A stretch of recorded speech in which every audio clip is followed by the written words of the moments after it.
Hello everyone and welcome to the final part of Spyro the Dragon for the Sony PlayStation 1. Today we're going to take on the final boss, Nasty Gnorc himself, and collect every single remaining gem left in this game. That is right, we are going to finish everything off in this episode, folks. I hope that you guys enjoyed the LP up until this point, because I know I have. So without further ado, let's confront him. And considering this is the final boss, it is actually very disappointing. I consider this the most disappointing final boss out there. Because there he is, there's a big bad guy himself. What he'll basically try and do is shoot lasers at you for the majority of the fight. But as you can see, he is so little a threat that I'm just going to go and do my own thing. You can't actually hurt him right now. Basically, this is a mini level. You need to go through all the levels chasing the remaining thieves that have access to keys. Grab the keys off the thieves.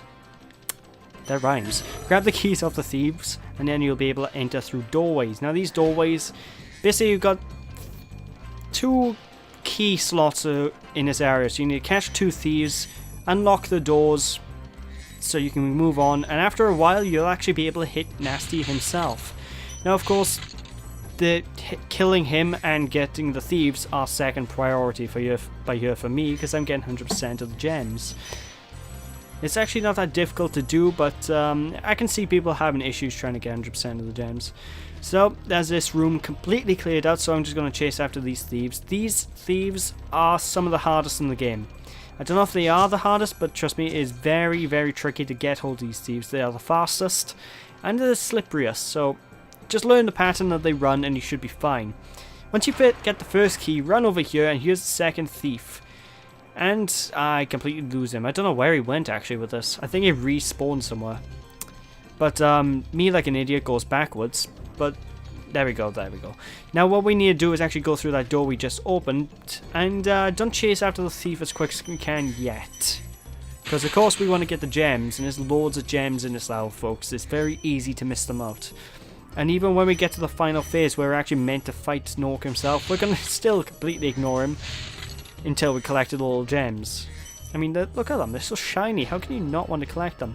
But there we go, there's all the gems in its entire section, so now let's go catch the final egg thief. Believe it or not, this is still not the final egg thief of the game. Although I do find it strange they changed the colour scheme for this one fight from blue to green. I don't know why. I think even the egg thieves in the upcoming bonus level we get for 100% have blue color scheme. That's strange. But anyway, now we're on the main section of the fight itself. Well, we're in quote-unquote fight. What we want to do is chase him down Sonic CD style, and when we get close enough to him, flame him, and that's literally it. And don't worry about taking your time either, because it is very easy to run off this stretch of land. And why not worry about, because you gotta catch Gnorc. Why would you not worry about going fast? Well, that's because he actually waits for a set amount of time on a certain pedestal that's coming up. You see that pedestal he's currently standing on? Well, he's gonna stand there for, I think he stands there for about half a minute until he starts to move. So he's gonna start to move as I get near him, sadly, but really, it's easy to deal with. Just collect all the gems in the area first, and then the entire stage will loop around. And when it loops around, just chase him, go as fast as you can. Very pathetic boss fight. Nasty Gnorc is just, I just don't understand. He's like one of the easiest boss fights I've ever seen. In fact, I think there's less than a minute left of this level. That is how useless this boss is. You just run after him, flame him, Bob's your uncle, you're pretty much done. I don't know if there's another phase right after this first phase, and every time you hit him he does send out 25 gems, I believe. But you only really have to chase him twice. The first section is a simple pathway. The second section by here, I don't think there's any gems in this section. You just need a platform across these things that are moving into the walls. Kind of like, they actually remind me of Sonic 06 because of a certain level in that game. But they move in pretty slow, just slow enough for you to hit him. You're toast, Gnorc. And we have won the game. Seriously, I'm dead serious. We've won. Sorry I took so long. I kind of forgot about you. What about Nasty Gnorc? Nasty Gnorc? is toast. So now there's order again in the Dragon Kingdom? Well, mostly. I've still got some treasure to pick up. What will you do next? I'd say the sky's the limit. And yeah, that was the final boss. But we're not done yet, folks. We got another level. And another dragon, the last dragon of the entire game to free. So let's free him and continue on and beat this finally. Nasty's ancient history now. So, what's in there? I believe this is Nasty's treasure hoard. But the gate will not open until you have found everything in the Dragon Kingdom. Come back when you have reached 100%. Fortunately, I have 100%. All 80 dragons. So there we go. It's going to open up. Time to see how much money Nasty has in his loot. And trust me, this is an interesting level. It's a very good reward, I feel, for collecting 100%. Because not only can you... not only is it a massive playground where you have to collect a lot of gems. I mean, it's ridiculous how many gems you collect in this level. But, as you can see, we're in the middle of nowhere. We're stuck on a platform. How are we going to get across here? What's going on? I can't do anything. Well, you can fly. That's right, this entire stage you can fly indefinitely. However, you can only fly to the maximum height that you have jumped. And I think it's a nice way to keep the level not broken, but still playable. So basically, whenever you reach a higher plane, if you jump again, you'll actually gain a little bit more altitude to your height limit. Your height limit starts off, you know, tiny. But as it goes on, you'll be able to actually reach the very top of the level. You'll be able to fly around everywhere pretty much seamlessly without any problems. And I think it's a nice way to actually to make flying not broken. I wish more games actually did something like this. Like, I wish Spyro had this ability in a similar way in the later Spyro games, but unfortunately he doesn't.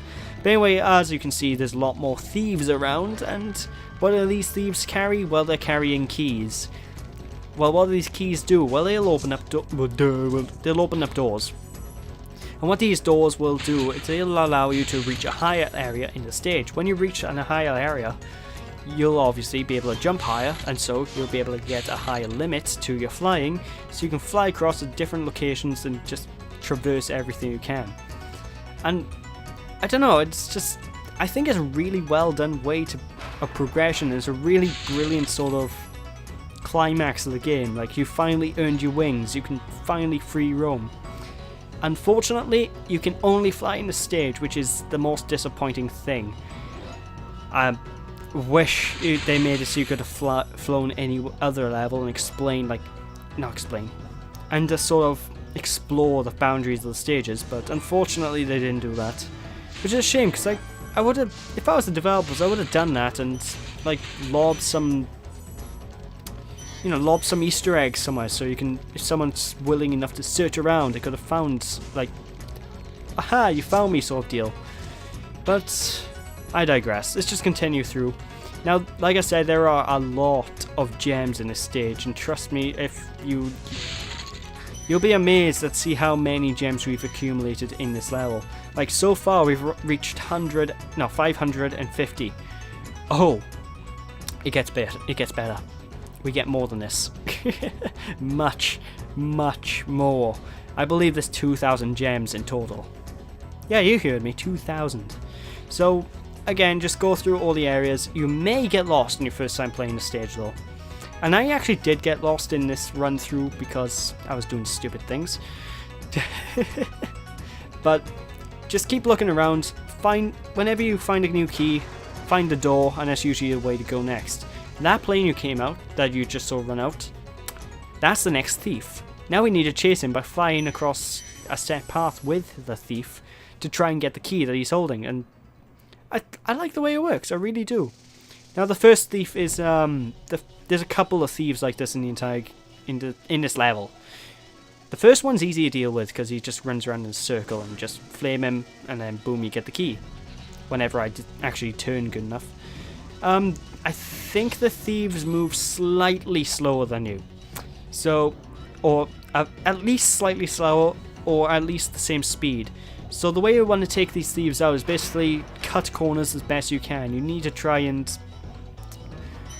cut all the corners as much as you can. Try and dive bomb whenever possible to get faster, and you reach him. This is the next thief. Now he's gonna start flying around this lava tube in a circle, and this guy is really awkward because he's going to start.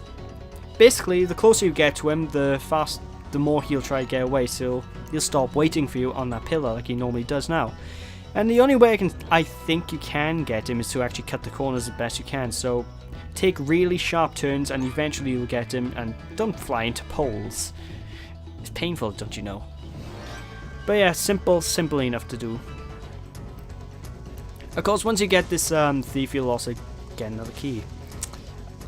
And one thing I want to really address is actually the music, because I haven't really spoke too much about the music in this playthrough compared to what I expected myself to do.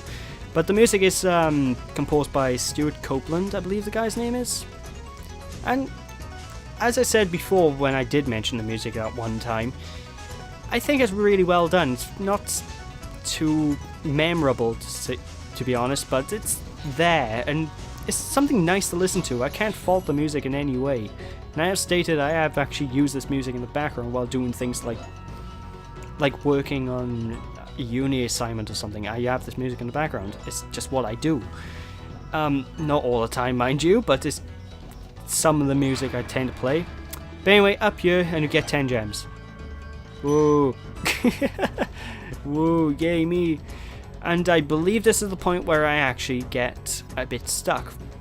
Well, after these. First things first, I'm going to each of these fireworks, setting them all off and destroying all of these crates, that's the word, crates, in the level. After destroying all the crates, obviously, collect all the gems. And I did a bit of a mistake when I was playing this though. On that very last room where I got the 10 gems, what you want to do is actually jump and glide in that room. Otherwise, you won't be able to get high enough to actually beat the level. You won't be able to be fast enough. So I'm collecting the rest of these gems now, collecting all the ones I've just broken from the metal chests. And any second now you're going to see me cut ahead because I fly around for about 10 minutes like an idiot. Go in and ultimately end on realizing, oh wait, I haven't jumped yet. So I go back here.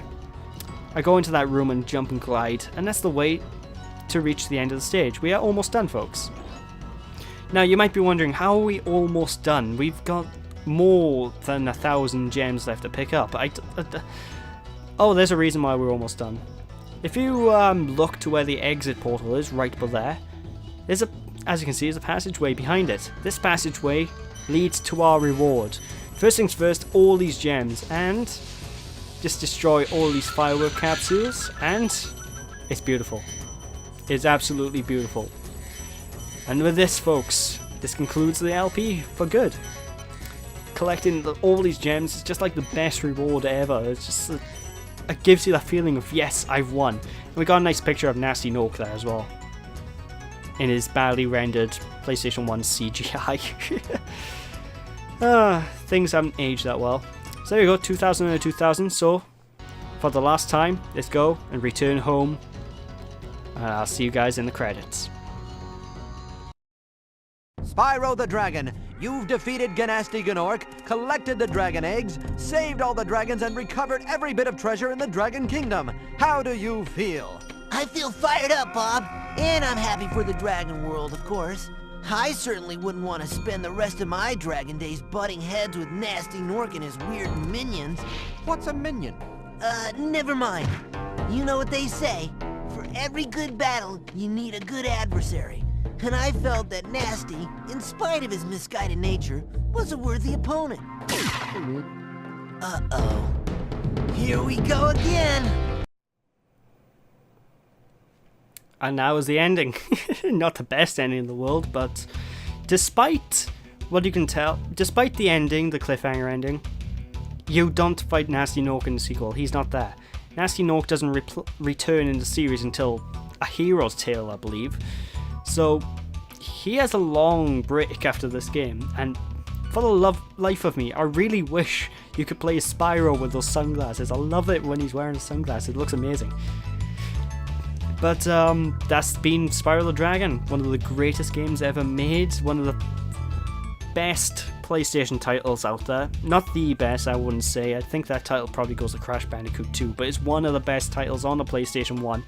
And if you have a PlayStation 1 or PS3 for that matter, because you can use the PlayStation Network, download this game. If you have a PlayStation Vita, or Vita, whatever it's pronounced, download this game. I would heavily recommend it. The gameplay is perfect, almost, well, not perfect. The gameplay is really well made. Some of the controls they haven't aged too well. I mean, the sequels do the controls of the game much better, but for what they are, they work. The jumping is a little bit stilted, but it's not too bad. Music, of course, fantastic, Stuart Copeland. And that's pretty much all I can say about the game. So thank you guys for watching, hope you guys enjoyed. And I'll see you all next time in my next LP, which is Sonic the Hedgehog on the Sega Master System. So with that, folks, don't be sheepish, people, and I'll catch you all again. Hope you guys enjoyed the LP, and I'll see you then. Bye!